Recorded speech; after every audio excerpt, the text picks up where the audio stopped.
Resolutions or bills can be moved only with his permission.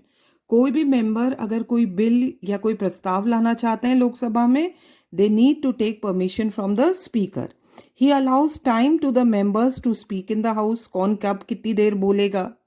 He can adjourn the meetings of the Lok Sabha. स्थगित कर सकते हैं लोकसभा को. He calls for vote on the bills as well as on other motions.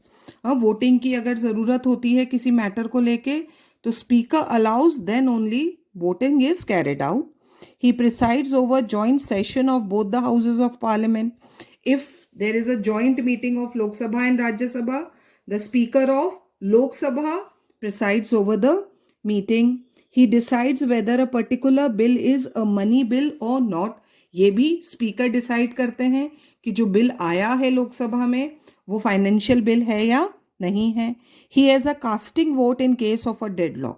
अगर किसी वजह से there is a deadlock between on any matter और yes या no में वोटिंग हो रही है, दोनों में इक्वल वोट्स आ रहे हैं, then the speaker gives his deciding vote. He can suspend a member from the house for misconduct. If any member is not behaving properly, तो उसे हाउस से बाहर निकलवा सकते हैं. He appoints various parliamentary committees बनाते हैं मैटर्स को रिव्यू करने के लिए, उनके बारे में देखने के लिए, and guides them in their work. It is his duty to safeguard the privileges of the members of the house. जो भी फैसिलिटीज मेंबर्स की हैं अकॉर्डिंग टू द कॉन्स्टिट्यूशन उसे प्रोटेक्ट करना स्पीकर की रिस्पॉन्सिबिलिटी है.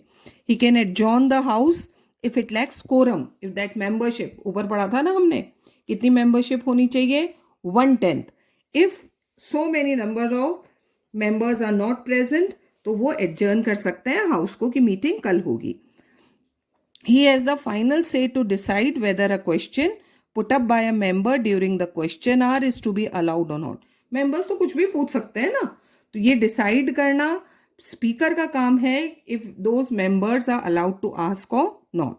He admits various motions, motion for adjournment, no confidence, etc. if he finds them in order under the rules. तो एक तरह से लोकसभा की पूरी कार्यवाही जो कुछ भी होता है लोकसभा में every day, it is under the control of the speaker. Without his permission nothing can be done in Lok Sabha. तो पूरी तरह से एक तरह से लोकसभा की मीटिंग्स को कंट्रोल करते हैं speaker. Now we will start the second house और the upper house, that is the Rajya Sabha. अभी तक हमने लोकसभा के बारे में पढ़ा था students. Now we will start reading about Rajya Sabha which is also known as the upper house. अब बनता कैसे है? The upper house of the parliament of India is popularly known as the Rajya Sabha. क्या कहलाती है वो? Rajya Sabha. It represent the federating states. वो हमारे स्टेट्स को रिप्रेजेंट करती है. Lok Sabha is directly elected by the people, जबकि राज्यसभा में स्टेट लेजिस्लेचर, जिन्हें हम विधानसभा कहते हैं, वो मेंबर्स को इलेक्ट करके भेजते हैं. States of the Indian union as is the case with the senate of the USA. USA में भी जो अपर हाउस है जो कि सेनेट कहलाता है वो ऐसे ही इलेक्ट होता है. स्टेट से रिप्रेजेंटेटिव्स वहां पर आते हैं और ऐसे ही are Rajya Sabha. But while the constituent units of the USA have an equal representation of 2 members each. US में क्या सिस्टम है? वहां हर स्टेट से only 2 members come to the senate. जितने भी स्टेट से यूएस के वो 2 members ईच इलेक्ट करके भेजते हैं. इंडिया में क्या सिस्टम है? The representation of Indian states in the Rajya Sabha differs from state to state. लेकिन हमारे यहाँ हर स्टेट से अलग अलग नंबर है according to the representative population. उस स्टेट की जितनी पॉपुलेशन है उसके हिसाब से हमारे यहाँ पर मेंबर्स इलेक्ट होते हैं राज्यसभा में. The maximum strength of the Rajya Sabha can be 250 members हो सकती है. ये कॉन्स्टिट्यूशन में लिखा है maximum strength 250. Not more than 238 representatives of the states. Out of these 250, 238 representative तो कौन इलेक्ट करके भेजेगा? स्टेट्स, उनकी विधानसभा और ये बहुत इंपॉर्टेंट चीज है बच्चों, and of the union territories, and 12 members out of these 250, 238 members are elected by the state assemblies, and 12 members they are nominated by the president. Lok Sabha में तो प्रेसिडेंट 2 ही मेंबर्स नॉमिनेट कर रहे हैं, पर राज्यसभा में how many members are nominated? 12 members are nominated. And who are these 12 members?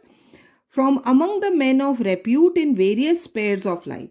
देखो वो ये हो सकते हैं science, art, technology, sports, films, entertainment, जो भी इंपॉर्टेंट पीपल हैं जो कि प्रेसिडेंट को लगता है should be the member of parliament, उन्हें वहां पर नॉमिनेट किया जा सकता है 12 मेंबर्स को. At present the Rajya Sabha has 245 members. Maximum strength कितनी है? 250. लेकिन एट प्रेजेंट कितने मेंबर्स हैं? 245 members. 233 of them are elected by the states of the union and 12 members are nominated by the president. So this is the present membership of Rajya Sabha. The Rajya Sabha is a permanent house. कभी dissolve नहीं होता. Lok Sabha dissolve होती है कितना? After every 5 years. But Rajya Sabha is a permanent house. It cannot be dissolved like the Lok Sabha.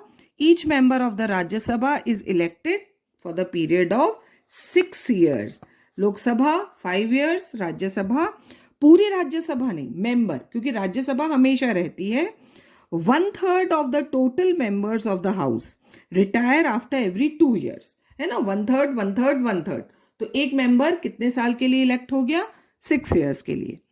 Members can be re-elected if they so desire and if the electors wanted to re-elect हो सकते हैं. Now for membership to the Rajya Sabha, a candidate must possess certain qualifications. So now these are the qualifications to become a member of Rajya Sabha. He must be a citizen of India, of course. He should be 30 years of age. He should not be a proclaimed offender, criminal नहीं होना चाहिए.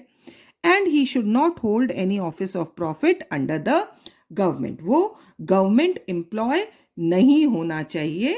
ये qualifications है to be the member of Rajya Sabha. And of course one more. His name should be in the voters list. उनका नाम उस state की voters list में होना चाहिए जिस स्टेट से वो इलेक्ट होकर आ रहे हैं. Like the Lok Sabha. So these were the 5 qualifications to be the member of Rajya Sabha. Like the Lok Sabha, the Rajya Sabha also has a chairman and a deputy chairman. जैसे लोकसभा में speaker, deputy speaker, यहां पर है chairman and vice chairman. The vice president of India, जो भी इस position के लिए इलेक्ट होता है, is the ex officio chairman of the Rajya Sabha. ये पोजीशन किसके लिए रिजर्व्ड है? The vice president of India. Whoever person becomes the vice president becomes the ex officio chairman of Rajya Sabha. The Rajya Sabha elects its deputy chairman from among its own members. The duties of the chairman of the Rajya Sabha are same as those of the speaker of the Lok Sabha. जो काम speaker का लोकसभा की meetings में होता है, the same functions are being performed by the chairman of Rajya Sabha. The deputy chairman acts as the chairman of the house when the latter is not present in the house. The duties remain the same. Speaker, deputy speaker, chairman, deputy chairman. So this is Rajya Sabha. So we have read about the 2 houses of parliament, Lok Sabha and Rajya Sabha, and what do they do? Now the question comes, why do we need a parliament? In a democratic country, what is the importance of Parliament? This we'll start tomorrow. Till then, keep reading.